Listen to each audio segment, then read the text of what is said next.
Okay done. Hello students, स्वागत है आप सभी का आशीष सिंह लेक्चर्स के इस लेटेस्ट लाइव स्ट्रीम में।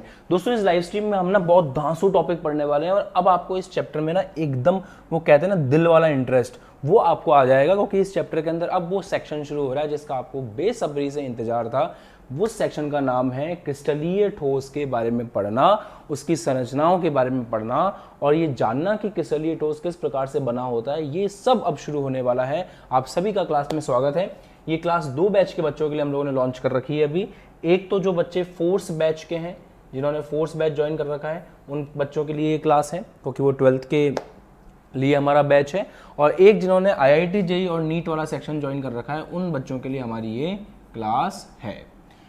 देखो बच्चों, बात ये है कि अब आप जो चीज़ें पढ़ने वाले हो ना, उन चीज़ों में इंटरेस्ट तो आपको आएगा, परंतु आपको एक रूटीन बनाना पड़ेगा कि आप जो भी चीज़ पढ़ रहे हैं क्लास खत्म होने के बाद में एक बार अपनी बुक को बंद कर करके विचार करें कि आपने आज क्या पढ़ा। क्योंकि चीज़ें जब आगे बढ़ती जाती हैं तो लोड आपके ऊपर बढ़ता जाएगा, और अगर आपने टाइमली प्रैक्टिस नहीं करी तो आप चीज़ों को भूलते भी चलेंगे। तो मैं उम्मीद करता हूँ कि आप लोग प्रैक्टिस करेंगे और चीज़ों को सही से समझेंगे। तो सभी बच्चों का क्लास में स्वागत है। Very good morning to all of you. सभी को नमस्कार, राम राम, सत श्री अकाल, अस्सलाम वालेकुम, which ever you feel connected with. Let's get started. शुरुआत करते हैं आज की क्लास की, और बहुत सारी डेफिनेशंस के साथ में हमें आज क्लास शुरू करनी है। तो सबसे पहले सभी बच्चे हेडिंग लगाएंगे क्रिस्टल जालक। और जैसा मैंने आपको बता दिया था लास्ट क्लास में कि ठोस के ज्योमेट्री के आधार पर आपने 2 प्रकार देखे थे। उन 2 प्रकारों में पहला प्रकार था क्रिस्टलीय ठोस। वेरी गुड, इसको बोलते हैं बोर्ड का मिसबिहेव, क्रिस्टलीय ठोस। अब अपन को नया पेज लेना पड़ेगा और कोई रास्ता नहीं है इसका, प्लस करके नया पेज लेंगे। ओके, तो ठोस जो है आपका वो है 2 प्रकार का। उसमें पहला प्रकार आपने देखा ज्योमेट्री के आधार पर क्रिस्टलीय ठोस। तो ये बात अच्छे से याद रखें कि क्रिस्टलीय ठोस का जो अध्ययन है वही आपको इस चैप्टर में करना है। मतलब आपको उस ठोस का अध्ययन करना है जिसकी अपने आप में जो है एक निश्चित ज्योमेट्री होती है। उस ठोस का अध्ययन आपको इस चैप्टर में करना है। चलिए शुरू करते हैं, एक एक करके समझेंगे। देखो आराम से, सबसे पहले हम समझेंगे कि भाई क्रिस्टल जालक क्या चीज होती है। क्रिस्टल जालक के बारे में हम समझेंगे। जब तक आपको परिभाषाएं पता नहीं होंगी आपको उस टॉपिक में बिल्कुल भी मजा नहीं आएगा, ये बात मान के चलें। इसीलिए जो भी परिभाषा मैं आपको बताऊं उन परिभाषाओं को आपको सुनना है और सुन करके नोट करना है। देखो क्रिस्टल क्या होता है। क्रिस्टल बनता है संरचनात्मक इकाइयों के निश्चित क्रम में जुड़ने से। अब मैं आपको आराम समझाता हूं एक क्रिस्टल का निर्माण कैसे होता है। देखो अगर अपन देखें, एक एग्जांपल से समझते हैं इसको। ये देखिए, ये आपके सामने एक क्रिस्टल है ना, इसको अपन एक क्रिस्टल बोल सकते हैं। कंप्लीट जो है ये अपने आप में क्या है, एक क्रिस्टल है। अगर आप इस क्रिस्टल पर थोड़ा गौर फरमाओ तो आपको ये बात समझ में आएगी कि ये बहुत सारी संरचनात्मक इकाइयों के एक निश्चित क्रम में जुड़ने से बना है ना। तो क्रिस्टल क्या होता है, क्रिस्टल का मतलब होता है कि क्रिस्टल संरचनात्मक इकाइयों के एक निश्चित क्रम में जुड़ने से बनता है। तो ये जो क्रिस्टल के संरचनात्मक इकाइयों से मिलकर बना है, इस पूरे को अपन क्या बोलते हैं, इस पूरे को अपन बोलते हैं क्रिस्टल जालक। इस पूरे को अपन क्या बोलते हैं, क्रिस्टल जालक। जालक का मतलब होता है जाल, जाल का मतलब होता है लैटिस इंग्लिश के अंदर। तो इसका बेसिक मीनिंग यह है कि जब भी संरचनात्मक इकाइयां आपस में एक निश्चित क्रम में एक दूसरे में पैक होती हैं तो उसे हम क्रिस्टल जालक कहते हैं। और क्रिस्टल जालक ही जो है वो एक क्रिस्टल का आधार माना जाता है। उसी से वो क्रिस्टल उस रूप में दिखाई देता है जैसा आपको नजर आता है। समझ में आ गई बात? यहां तक ठीक है, क्लियर है, कोई डाउट नहीं है। तो पॉइंट ये है कि अब आपसे कोई पूछे कि भाई क्रिस्टल क्या चीज है, तो क्रिस्टल की परिभाषा यह होती है कि क्रिस्टल संरचनात्मक इकाइयों के एक निश्चित क्रम में जुड़ने से बनता है। फिर आपसे कोई पूछे कि क्रिस्टल जालक क्या चीज है, तो क्रिस्टल जालक का मतलब है कि एक क्रिस्टल के अंदर उसकी संरचनात्मक इकाइयों का 3D के अंदर जो भी अरेंजमेंट है उसे हम लोग क्या बोलते हैं, क्रिस्टल जालक के नाम से जानते हैं। ये दोनों परिभाषाएं मैं आपके सामने लिखूंगा और लिखने के बाद ही आपको ये परिभाषाएं जो हैं वो समझ में आएंगी बेहतर तरीके से। चलिए नोट करते हैं, हम हमारे उसी पेज पे वापस आ जाते हैं। ओके, यहाँ से यहाँ पे चलिए लिखिए। सबसे पहले एक काम करते हैं, क्रिस्टल की परिभाषा लिखते हैं क्योंकि वो परिभाषा आपको इंपॉर्टेंटली याद होनी चाहिए। लिखिए, क्रिस्टल संरचनात्मक इकाइयों को, क्रिस्टल दिखाया ना मैंने अभी आपको, क्रिस्टल संरचनात्मक इकाइयों को, अब सुनो, संरचनात्मक इकाइयां कौन कौन सी हो सकती हैं ये भी तो पता होना चाहिए आपको। तो संरचनात्मक इकाइयों में क्या क्या आता है। एक क्रिस्टल जो है वो किससे मिलकर बन सकता है, सोचो। एक क्रिस्टल मोटे मोटे तौर पे 3 चीजों से मिलकर बन सकता है। या तो उस क्रिस्टल के अंदर परमाणु मिलेंगे आपको जिनसे मिलकर के वो बना होगा, या फिर उस क्रिस्टल के अंदर आपको अणु मिल सकते हैं, परमाणुओं के मिलने से ही अणु बनता है, तो उस क्रिस्टल के अंदर आपको अणु मिल सकते हैं। या फिर NaCl जैसे क्रिस्टल को आपने देखा था, उस क्रिस्टल के अंदर क्या मिल सकता है, आपको आयन मिल सकता है। तो मोटी मोटी बात यह है कि जो क्रिस्टल है वो संरचनात्मक इकाइयों के एक निश्चित क्रम में या एक नियमित व्यवस्था में जुड़ने से बनता है। तो क्रिस्टल संरचनात्मक इकाइयों को निश्चित अवस्था या आप बोल सकते हैं नियमित अवस्था, नियमित अवस्था मतलब ऐसा नहीं है ना कि कोई कुछ भी हो सकता है, उसकी एक नियमित अवस्था होनी चाहिए। तो नियमित अवस्था में एक निश्चित क्रम में जुड़ने से बनता है, नियमित अवस्था में एक निश्चित क्रम में जुड़ने से बनता है।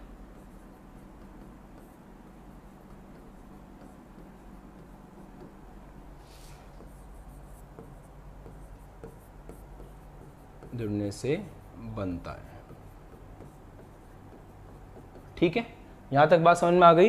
और मैं आप लोगों से उम्मीद करूंगा कि आप इन चीज़ों को जो है अपने उसमें भी लिखते रहें, है ना, उसमें भी लिखते रहें, मतलब कमेंट सेक्शन में लिखते रहें। ठीक है, तो उम्मीद करता हूं कि क्रिस्टल की परिभाषा आपको समझ में आ गई है। अब अपन सेकंड परिभाषा की तरफ चलते हैं जिसका नाम है क्रिस्टल जालक। अब अपन क्रिस्टल जालक की परिभाषा को लिखते हैं। ये सारी परिभाषाएं एग्जाम में आती हैं एक एक नंबर में, तो आपको याद होनी चाहिए और समझ में भी आना जरूरी है। त्रिविम में, 3D में, है ना, त्रिविम में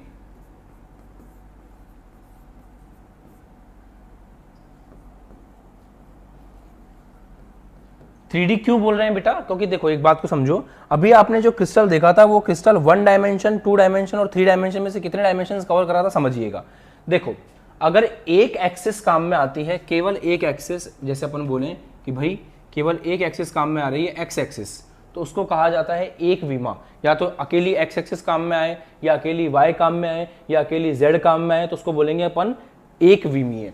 अगर एक्स भी काम में आ रहा है और साथ में y भी काम में आ रहा है, कॉम्बिनेशन होता है। देखो अकेला x हो, अकेला y हो, अकेला z हो, तो उसको कहा जाएगा 1D, 1 डायमेंशन, एक विमीय।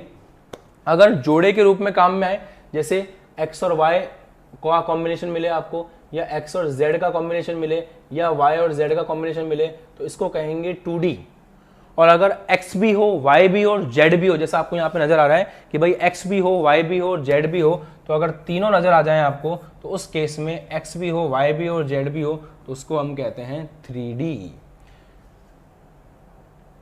सही है, तो इसी 3D के अंदर अनंत बिंदुओं की नियमित व्यवस्था को, त्रिविम में अनंत बिंदुओं, अनंत बिंदुओं, बिंदुओं का मतलब समझ रहे हो आप, मैं अनंत बिंदुओं किसको कह रहा हूं मैं आपको समझाता हूं अभी। अनंत बिंदुओं, अब देखो ऐसा कुछ तय नहीं है कि एक क्रिस्टल को बनने के लिए 4 अणुओं की आवश्यकता होगी, 5 की होगी, 6 की होगी, 7 की होगी, 8 की होगी।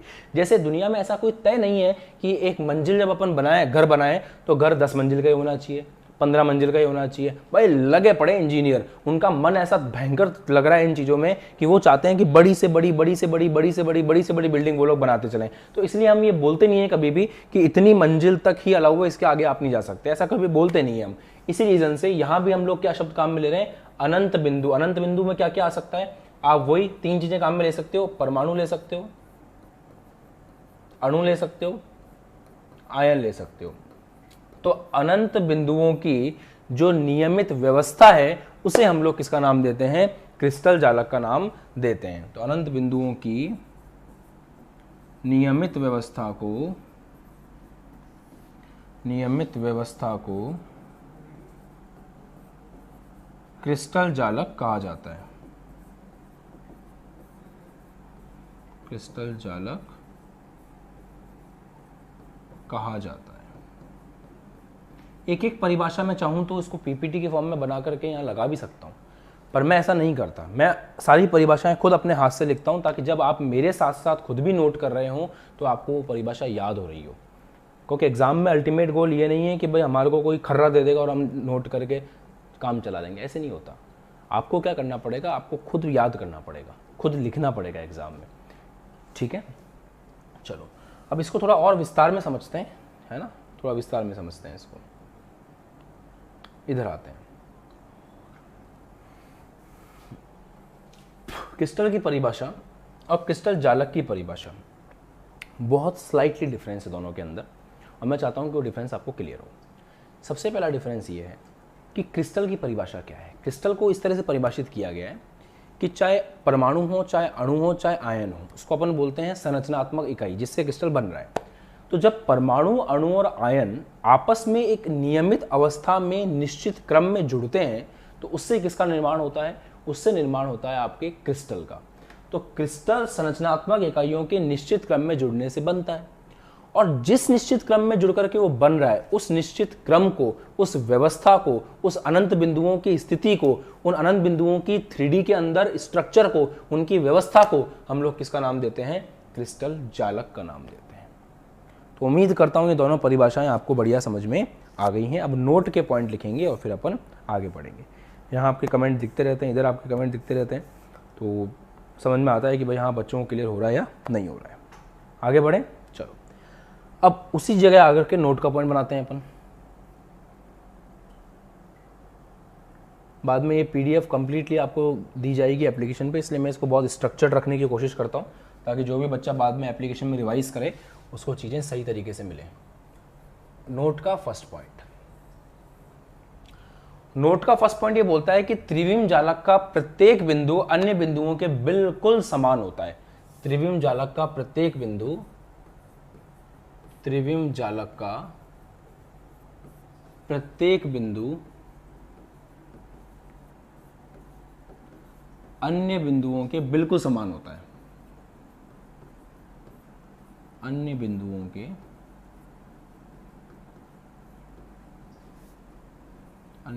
के बिल्कुल समान होता है।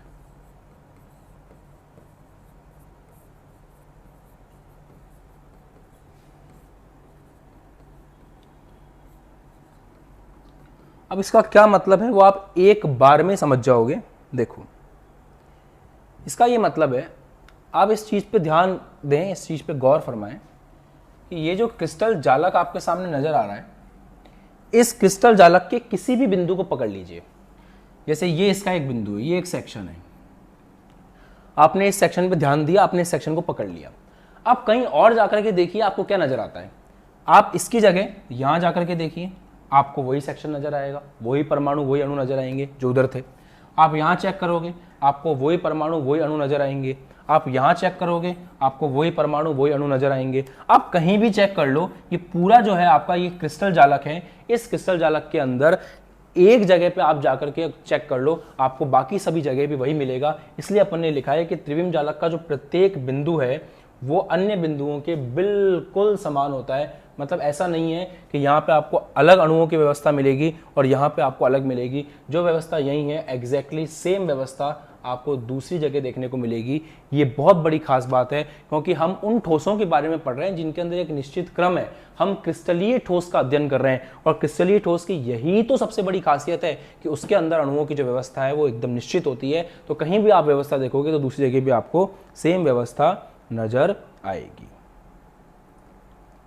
ठीक है, तो ये पॉइंट आप नोट करें और इस तरह से आप ध्यान दें। अब अपन आते हैं नेक्स्ट पॉइंट पर, नोट का सेकंड पॉइंट जो बहुत ही इंपॉर्टेंट है। ये सारे पॉइंट इंपॉर्टेंट है बेटा, इसलिए इनको अच्छे से लिखवा रहा हूं मैं।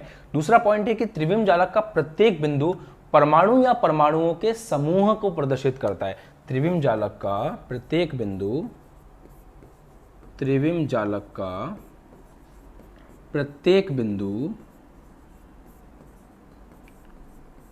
परमाणु या परमाणुओं के समूह को प्रदर्शित करता है। परमाणु या परमाणुओं के समूह को प्रदर्शित करता है।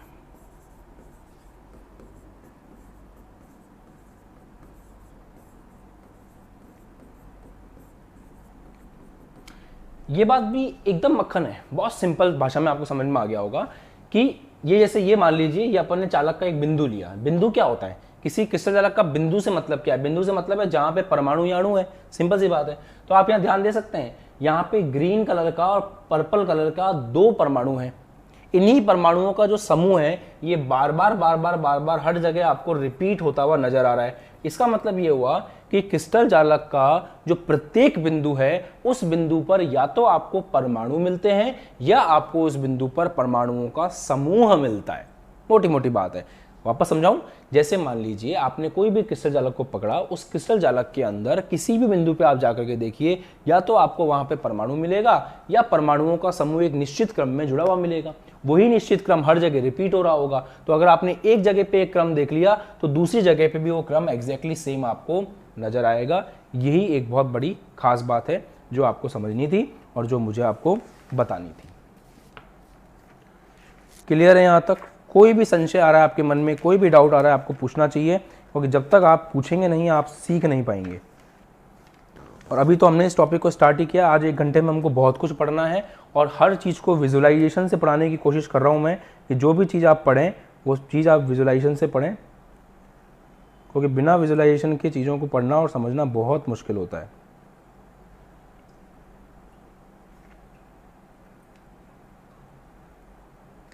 और ये बात बिल्कुल तय मानी जाती है कि जब तक अपन किसी चीज़ को विजुअलाइज नहीं करते वो चीज़ समझ में नहीं आती है।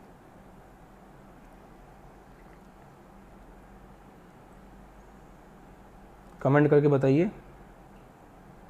क्लियर है? ठीक है, आगे बढ़ें।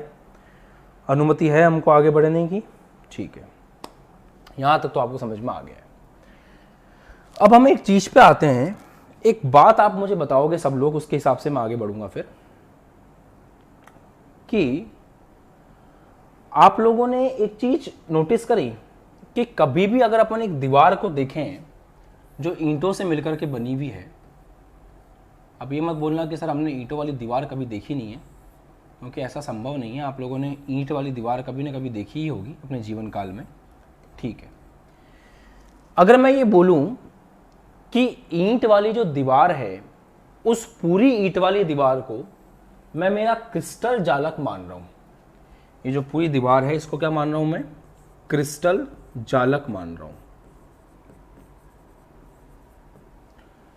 तो अगर मैं आपसे ये पूछूं कि ये पूरा क्रिस्टल जालक जो है वो किस चीज को बार बार रिपीट करके बना हुआ है, ये बताइए, तो आपका आंसर बिल्कुल सिंपल होगा। आप ये बोलोगे कि सर ये जो दीवार है ना, ये इस ईंट के टुकड़े को बार बार जोड़ करके बनाई गई है। तो ये जो ईंट का टुकड़ा आपको नजर आ रहा है, इस ईंट के टुकड़े को अगर हम बार बार एक निश्चित क्रम में जोड़ते हुए चलें, ये काम हमारे कारीगर का होता है। अगर वो कारीगर एक निश्चित क्रम में टुकड़ों को जोड़ता हुआ चले तो उससे पूरी दीवार बन सकती है।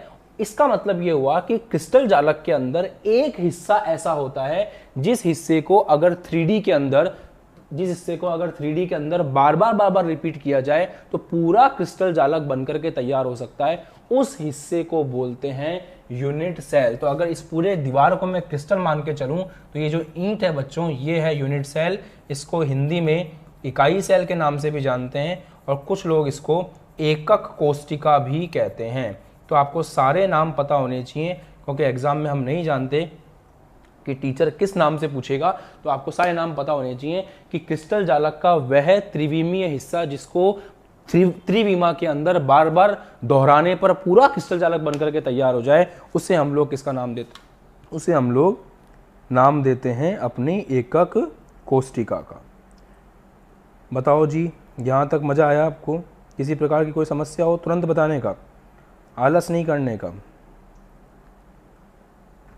ठीक है, अब आपके सामने ये क्रिस्टल जालक मैंने एक एग्जांपल के तौर पे पेश किया है। इस पूरे क्रिस्टल जालक को बिल्कुल गौर से देखिए, मुझे बताने की जरूरत नहीं पड़ेगी, आप खुद ही पता लगा लोगे कि इस क्रिस्टल जालक में कौन सा हिस्सा आपका इकाई सेल है। तो आप ध्यान से देखेंगे, जो घनीय भाग आपको नजर आ रहा है, जो हाईलाइट किया हुआ है, ये क्या चीज है? इस घनीय भाग को ही जोड़ कर, ये एक यहां पर है, दूसरा यहां पर है, तीसरा इधर, चौथा इधर, पांचवा नीचे, उसके पीछे छठा, उसके इधर सातवां, उसके उधर आठवां। तो 8 इस तरह की 8 ईंटों को जोड़ करके ये पूरा क्रिस्टल जालक बनाया गया है। इसका मतलब इसका अगर वो हिस्सा देखें जिससे ये पूरा बना हुआ है तो वो हिस्सा वही है जिसको अपन ने हाईलाइट कर रखा है। तो यहाँ पे जिस हिस्से को ब्लू कलर से हाईलाइट किया हुआ है वो हिस्सा क्या कहलाएगा? आपका यूनिट सेल। तो यहाँ पे ये जो आपको नजर आ रहा है ये आपका है इकाई सेल। इसको आप यूनिट सेल के नाम से जानते हैं। बताइए, आ रही है बात समझ में? और एक बात का विशेष ध्यान रखें कि चीजें आप सीख रहे हो, समझ रहे हो, है ना। यहाँ पे कोई डांस पार्टी नहीं चल रही है जो आप लोगों को ये चाहिए कि भैया यहाँ पे मैं डांस करूंगा तब आपको मजा आएगा। आप कंसेप्ट सीखने आए हो, यहाँ पर आप पढ़ने आए हो, और जिस दौर में आप पढ़ रहे हो ना उस दौर में सिंसियरिटी लाओ अपने अंदर थोड़ी सी। मुझे बहुत बुरा लगता है जब मैं इस तरह के कमेंट्स देखता हूँ कि बच्चों को मजा चाहिए क्लास के अंदर। यहाँ पे हम जो चीजें सीख रहे हैं वो इंपॉर्टेंट है। जीवन में गंभीरता बहुत ज्यादा जरूरी है। हालांकि हाँ, मजाक मस्ती में पढ़ाई होनी चाहिए, वो मैं मानता हूँ, बट आप इस चीज पे ध्यान दीजिए कि जब तक आप फोकस नहीं होंगे आप कुछ नहीं कर पाएंगे लाइफ में। वैसे ही 2 साल से जो इंडियन एजुकेशन सिस्टम है उसकी धज्जियां उड़ी हुई हैं। एग्जाम्स के कुछ पते नहीं है, आगे जीवन में क्या होगा कुछ जानते नहीं है। अभी के माहौल में मौतों के अलावा कुछ हो नहीं रहा है और हर जगह लॉकडाउन है।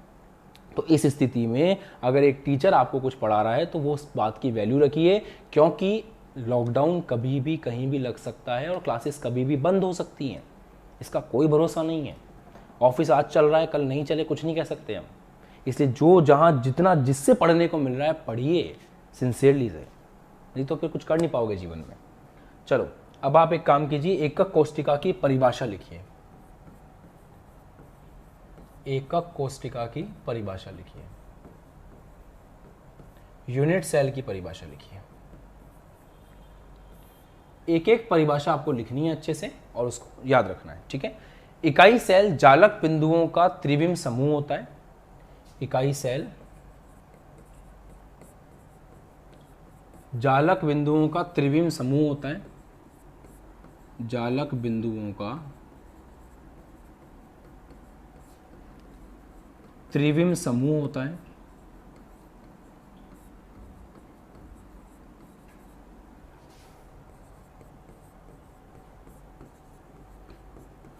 जालक बिंदुओं का त्रिविम समूह, अगर अपन ईंट की भी बात करें, तो ईंट भी जो है वो अपने आप में कैसी है आपको पता है ना। ईंट इस तरह की नजर आती है।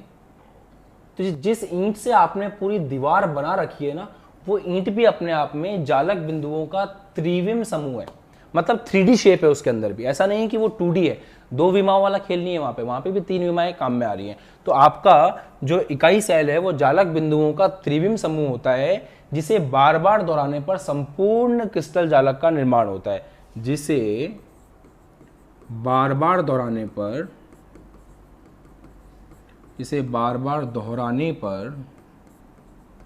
संपूर्ण क्रिस्टल जालक का निर्माण होता है।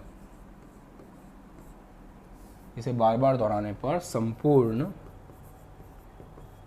क्रिस्टल जालक का निर्माण होता है।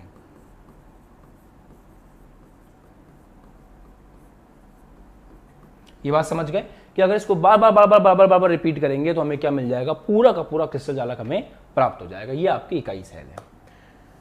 अगर इसमें बहुत मोटे मोटे तौर पे समझें तो भाई हमारी जो पूरी दीवार है ना, उस दीवार को अपन क्रिस्टल जालक मान सकते हैं और उस दीवार में वो छोटी सी ईंट जो है उसको हम लोग इकाई सेल मान सकते हैं। अब आप ये बताइए कि ईंट तो अलग अलग कंपनी की बन सकती है। हो सकता है एक कंपनी ईंट थोड़ी पतली बना रही हो सकता है कंपनी ईंट मोटी बना रही हो।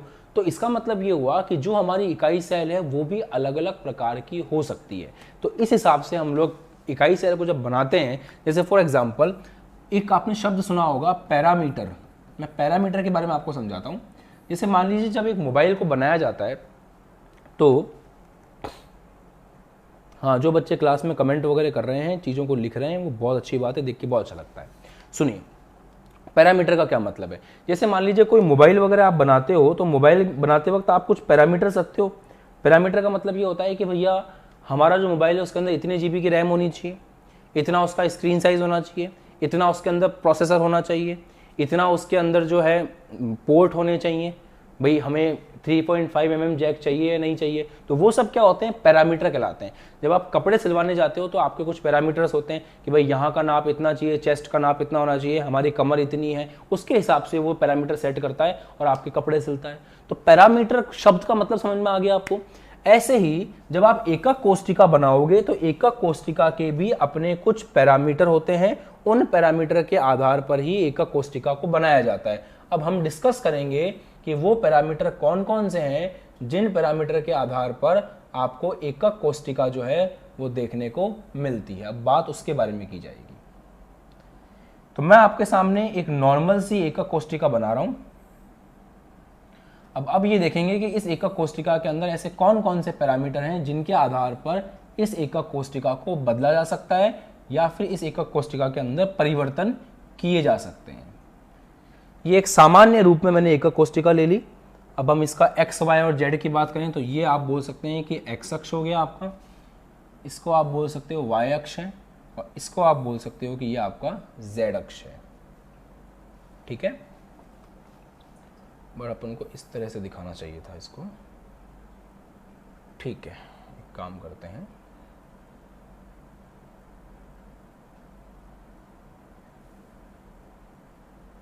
ऐसे बनाना पड़ेगा इसको।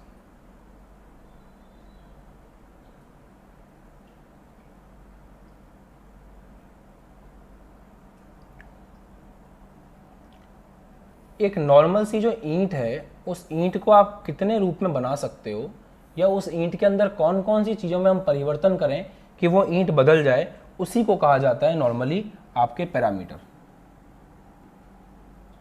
ये एक्स अक्ष हो गया, अब थोड़ा सिस्टमेटिक लग रहा है, ये वाई अक्ष हो गया और ये आपका हो गया नॉर्मल जेड अक्ष। चलिए, ये एक्स अक्ष हो गया, ये वाई अक्ष हो गया, ये जेड अक्ष हो गया। अब हम ये समझेंगे कि भाई यहाँ पे किन किन चीज़ों में परिवर्तन करके हम अपनी इकाई सेल को बदल सकते हैं। ध्यान दीजिएगा, एक्स अक्ष के अंदर जो लंबाई आ रही है उसको हम ए बोल देते हैं, अक्षीय लंबाई। तो ए आपका क्या है, अक्षीय लंबाई होती है अक्षों के ऊपर जो लंबाई है। तो अपने अगर पैरामीटर की बात करें, टॉपिक आपका ये होगा कि इकाई सेल का पैरामीटर, तो जब पैरामीटर की बात हो रही है तो अक्षीय लंबाई की हम लोग बात करते हैं। अब अगर आप अक्षीय लंबाई पे ध्यान दो तो एक अक्षीय लंबाई आपकी हो गई ए एक्स अक्ष के अंदर, वाई अक्ष के अंदर हो गई बी और जेड अक्ष के अंदर हो गई सी। तो अक्षीय लंबाई ए बी सी ये है एक्स अक्ष के अंदर, एक्स अक्ष में लंबाई, ये हो गया वाई अक्ष में लंबाई और ये हो गया जेड अक्ष में लंबाई। तो ये जो एबीसी आपको नजर आ रहा है, इस एबीसी को बदल करके आप नई नई प्रकार की ईंटें बना सकते हैं और उस नई नई प्रकार की ईंटों से नई नई प्रकार की दीवार बनेगी। जैसे फॉर एग्जांपल एक ईंट आपकी दिखने में ऐसी है और दूसरी ईंट आपकी दिखने में ऐसी है, तो इसके अंदर किस चीज का फर्क है, इसके अंदर ए और बी का ही तो फर्क है। और अगर अपन ईंट के 3D व्यू को देखें तो सी का फर्क भी आपको नजर आ सकता है। तो ये जो ए बी और सी है, इस ए बी और सी को बदल बदल के हम नई नई प्रकार की ईंटें बना सकते हैं और उस नई नई प्रकार की ईंटों से नए नए प्रकार की जो है आपकी दीवारें बन सकती हैं। दीवार कौन है, क्रिस्टल। ईंट कौन है, इकाई कोष्टिका। एक और चीज, यहाँ पे कुछ एंगल्स भी हैं जिनके बारे में हमें बात करनी है। अब देखो, मैं आपको एक ट्रिक से याद करवाऊंगा। तो पहला पैरामीटर कौन सा हो गया, अक्षीय लंबाई, और उसके अंदर 3 आ गए, ए बी और सी। अब आगे बढ़ते हैं। आप दिमाग में थोड़ा रखें कि ए को अपन अल्फा से देखेंगे, बी को अपन बीटा से देखेंगे और सी को अपन गामा से देखेंगे। ये मैं आपको एक ट्रिक बता रहा हूं अक्षीय कोण याद करने की, समझ में आ जाएगा। रुको थोड़ा सा, 2 मिनट रुको बस। ए और बी के बीच में कौन मिसिंग है, ए और बी के बीच में सी नहीं है। सी का मतलब क्या है, गामा। तो ए और बी के बीच में जो कोण है उस कोण को नाम दिया गया है गामा।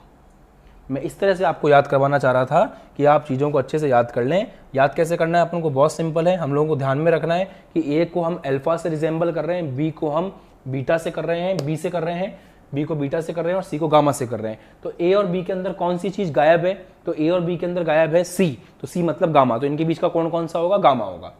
ए और सी के बीच में कौन गायब है, ए और सी के बीच में बी गायब है। बी का मतलब हो गया बीटा, तो इनके बीच का जो कोण है वो कौन सा होगा, बीटा होगा।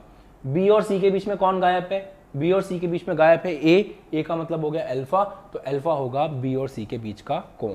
तो यहाँ पे पहला पैरामीटर था अक्षीय लंबाई। अब दूसरे पैरामीटर के बारे में लिखते हैं। तो आपका दूसरा पैरामीटर है अक्षीय कोण। दूसरा पैरामीटर कौन सा? अक्षीय कोण। कौन कौन सा अक्षीय कोण है? आपके पास अल्फा कोण है, आपके पास बीटा कोण है, आपके पास गामा कोण है। अल्फा कोण किस किस के बीच में है समझ लिया आप लोगों ने? अल्फा है बी तथा सी के मध्य कोण, तो ये है बी तथा सी के मध्य कोण। बीटा कोण किस किस के बीच में है? बीटा कोण है ए तथा सी के बीच में, तो बीटा कोण हो गया ए तथा सी के मध्य कोण। गामा कोण किसके बीच में? चेक करिए, गामा कोण है ए और बी के बीच में, तो गामा कोण हो गया ए तथा बी के बीच में कोण। तो ये पूरी कहानी सेट हो जाती है। तो ये 3 पैरामीटर ये वाले हो गए आपके अल्फा बीटा गामा, और 3 पैरामीटर ये वाले हो गए आपके ए बी और सी। तो इस प्रकार से आप अगर पूछें कि इकाई सेल के अंदर कितने पैरामीटर हैं जिनके आधार पे हम नई नई प्रकार की ईंटें बना सकते हैं, नई नई प्रकार की इकाई सेल बना सकते हैं, तो 6 पैरामीटर हो गए। इन 6 के 6 पैरामीटर्स को नोट करिए और फिर मुझे बताइए कि हाँ सर हमने यहाँ तक नोट कर लिया है, फिर अपन आगे बढ़ते हैं। नोट करिए इनको। तब तक मैं एक स्लाइड रह गई है वो पूरा डाउनलोड कर लेता हूँ।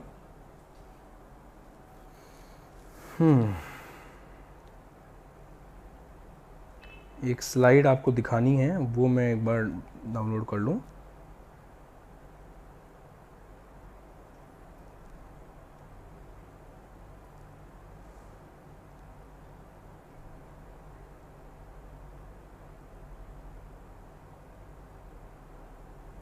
ठीक है, कमेंट करके बताओ यहाँ तक समझ में आ रहा है सब कुछ? कोई दिक्कत नहीं किसी बच्चे को? क्योंकि आपका टारगेट ये है कि आप बेसिक पे जितना कमांड करेंगे उतना आगे आप अच्छे जाएंगे। और जब मैं IIT JEE वाले बच्चों को क्वेश्चंस वगैरह करवाऊंगा तो ये सारे बेसिक्स उनके बहुत काम आएंगे, और अगर उन्होंने ध्यान नहीं दिया बेसिक्स पे तो बहुत दिक्कत हो जाएगी। रिपीट कर दूं?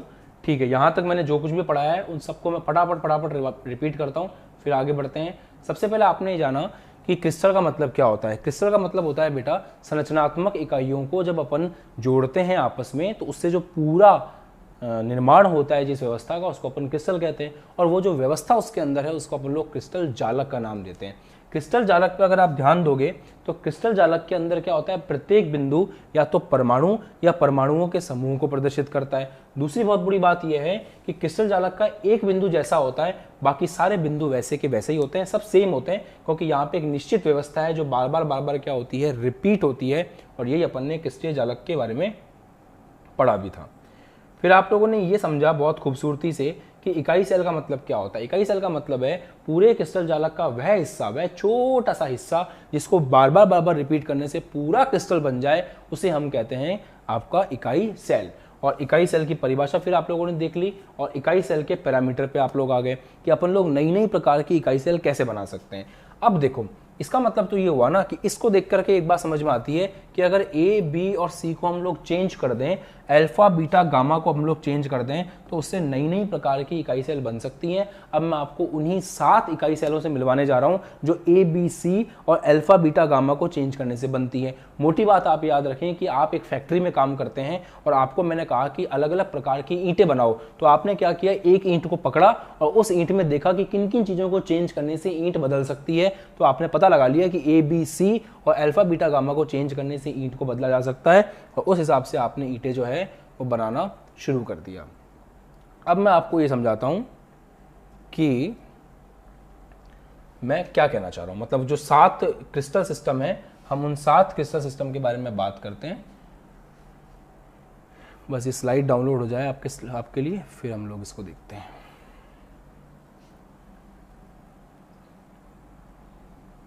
चलिए, अब अलग अलग प्रकार की ईंटों को बनाया हम लोगों ने, ये आपके सामने है। हालांकि हो सकता है ये इतना क्लियर आप लोगों को नहीं दिख रहा हो, या दिख भी रहा हो, मैं कुछ कह नहीं सकता इस बारे में, क्योंकि ये बुक की फोटो खींची हुई है। इसको आप जब ध्यान से देखोगे ना तो आपको मेरी सारी बातें समझ में आ जाएंगी। किया क्या है, ए जब बी और सी के बराबर होगा, मतलब ए बराबर बी बराबर सी होगा। दिख रहा है आप लोगों को? ये सबको दिख रहा है? काम करता हूँ, इसको और बड़ा करने की कोशिश करता हूँ। अब तो दिख रहा होगा सबको? ठीक है, काम चला लो यार। वैसे आप जैसे एनसीईआरटी खोलोगे ना, एनसीईआरटी के अंदर आपको 2 या 4 पेज बाद ही नजर आ जाएगा, ये टेबल बनी हुई है वहां पे। मैं आपको समझा देता हूँ अच्छे से, आप एनसीईआरटी में से उसको मैच कर लेना। याद आपको करना नहीं है, ठीक है, फिर भी अगर करना चाहो तो रटने वाले बच्चे हो तो रट सकते हो, बाकी याद आपको इतना करना नहीं है। अभी मैं आपको क्या क्या समझाऊंगा, क्रिस्टल तंत्र, अक्षीय दूरी, अक्षीय कोण, इसके बारे में हम बाद में बात करेंगे, और उदाहरण ये मैं आपको अभी समझा सकता हूं। सुनिए, सबसे पहली बात अपन ने पकड़ी घनीय। एक सेकंड, सबसे पहली एकक कोष्टिका का नाम क्या आया सामने, घनीय। घनीय का मतलब क्या है, घनीय का मतलब है एक ऐसी ईंट, ईंट से समझो आप तो सिंपल, एक ऐसी ईंट जिस ईंट के अंदर a बराबर b बराबर c है और अल्फा बराबर बीटा बराबर गामा बराबर 90 डिग्री है। मतलब एक ऐसी ईंट जिस ईंट के अंदर a b c बराबर है और अल्फा बराबर बीटा बराबर गामा बराबर 90 डिग्री। अपनी एनसीईआरटी खोल लो, आपको डायरेक्ट दिख जाएगा। ये जो ईंट है, इस ईंट का नाम क्या है, घनीय है। और इस ईंट से बनने वाली दीवार जो है उसके एग्जाम्पल हैं NaCl, KCl, हीरा, जिंक एक्सेट्रा, जिंक ब्लेड। तो आप अगर एक बेसिक को समझ गए ना तो फिर आप सब कुछ समझ जाओगे। बेसिक क्या है कि अलग अलग प्रकार की ईंटों की सहायता से, अलग अलग प्रकार की ईंटों की सहायता से हम अलग अलग प्रकार की दीवार बना सकते हैं। उन ईंटों में A, B, C और अल्फा बीटा गामा को बदल दिया जाए तो ईंट बदल जाती है। इसलिए आप जब देखोगे तो अपने पहली ईंट के बारे में पढ़ा कि अगर A बराबर B बराबर C है, अल्फा बराबर बीटा बराबर गामा बराबर 90 डिग्री है, तो उस ईंट का नाम घनीय है। और वो जो ईंट है उसके से बनने वाली दीवारों के नाम है NaCl और KCl। मतलब NaCl में किस प्रकार की संरचना होती है, NaCl के अंदर घनीय संरचना होती है। ये बात आपने यहां समझ ली, मजा आया यहां तक, ठीक है। अब आप दूसरे प्रकार की ईंट फैक्ट्री में बनाने गए तो आपने कहा यार एक काम करो, थोड़ा चेंज करते हैं। चेंज क्या करते हैं, अल्फा बराबर बीटा बराबर गामा बराबर 90 डिग्री रहने दो, परंतु A B के बराबर हो, परंतु C अलग होना चाहिए।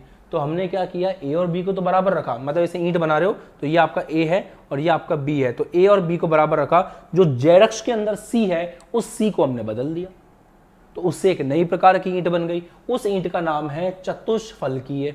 और उस ईंट से बनने वाली दीवारों के नाम है SnO2, TiO2, CaSO4। इन सभी के क्रिस्टलों के अंदर कौन सी ईंट पाई जाती है, इन सभी दीवारों के अंदर कौन सी ईंट पाई जाती है, तो आपका आंसर होगा चतुष्फलकीय नाम की ईंट जो है वो इन दीवारों के अंदर पाई जाती है।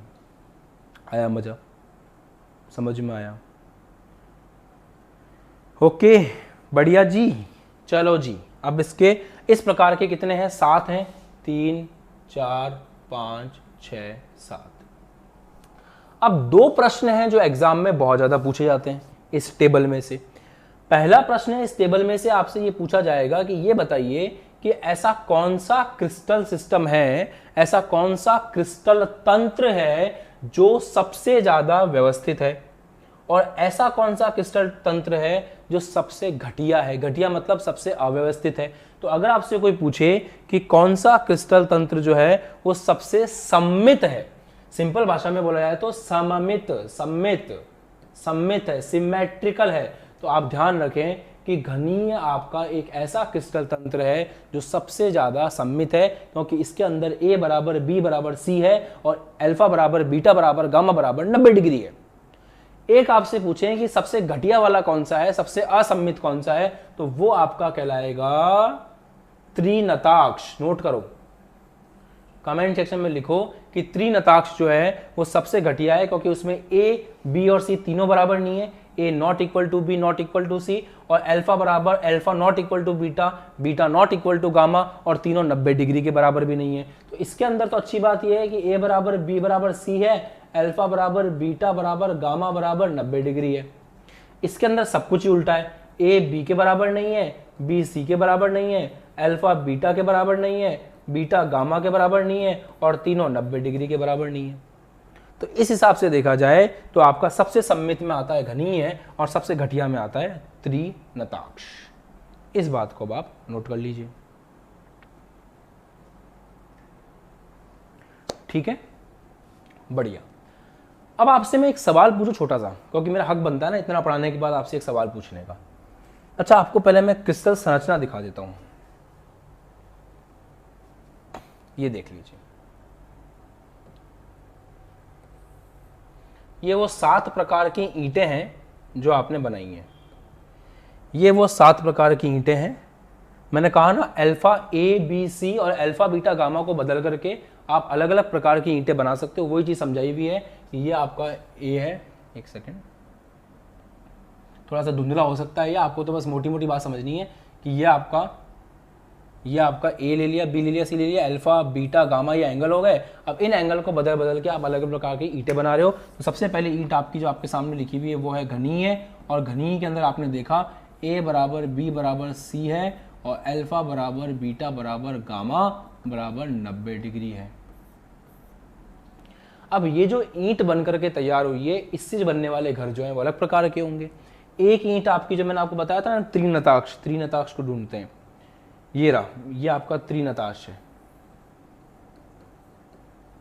अब इस त्रिनताक्ष को देख लीजिए, इसके अंदर क्या है, इसके अंदर अगर ध्यान से देखेंगे तो ए बी के बराबर नहीं है, बी सी के बराबर नहीं है, अल्फा बीटा के बराबर नहीं है, बीटा गामा के बराबर नहीं है, और तीनों में से कोई भी 90 डिग्री नहीं है।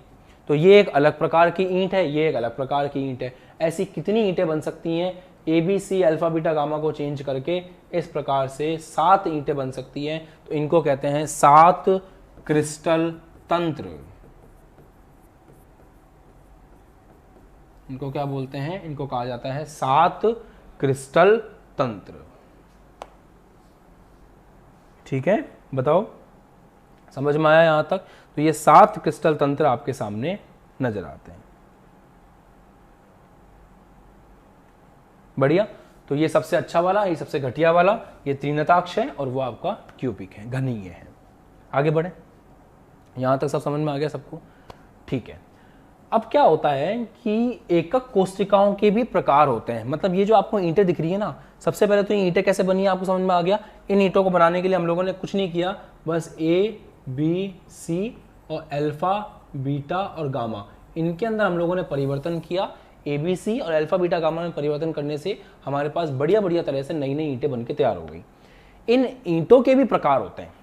मतलब एकक कोष्टिकाओं में कणों की जो व्यवस्था होती है, कण समझते हो, कण में आयन हो सकते हैं, परमाणु हो सकते हैं, अणु हो सकते हैं। तो उस एकक कोष्टिका के अंदर जो कणों की व्यवस्था है, उस कणों की व्यवस्था के आधार पर भी इन सबके प्रकार होते हैं।